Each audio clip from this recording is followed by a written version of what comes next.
the president is essentially telling the country that he doesn't want people to vote because he's afraid of what will happen if more Americans come out to the polls in November. Clearly, it's his strategy: keep people at home, depress the vote. That's how he'll stay in office. No, he has no legal standing whatsoever to tell states how to conduct their elections. The majority of states have mail-in voting.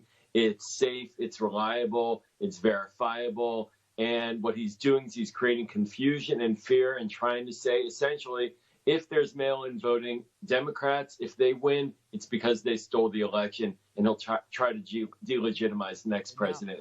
I just can't get out of my mind, though, Joel, the scene that we saw not long ago in Wisconsin during the middle of a pandemic. Making Americans sick should not be an option when it comes to elections. I serve on the town council in a municipality in Maryland where we also have an election coming up, and we've decided that we want to protect our residents' health. So we're mailing them ballots that they're going to mail back, and they will verify with a legal validation and insignia that this is a legitimate ballot from them.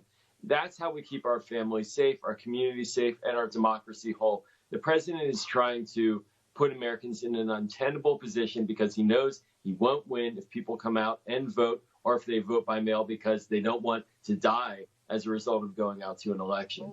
This is strictly about who wins and loses if more people vote. Yeah, and Richard, I don't even think Donald Trump accepted the results of the 2016 election because he still complains to this day that it was rigged against him. Even though Hillary Clinton had more than 3 million more votes, he still seems to have a gripe that somehow that wasn't legitimate or true. So he really doesn't believe in democracy. He certainly doesn't want the American people to vote in this upcoming election in a safe manner that gets them out to the polls.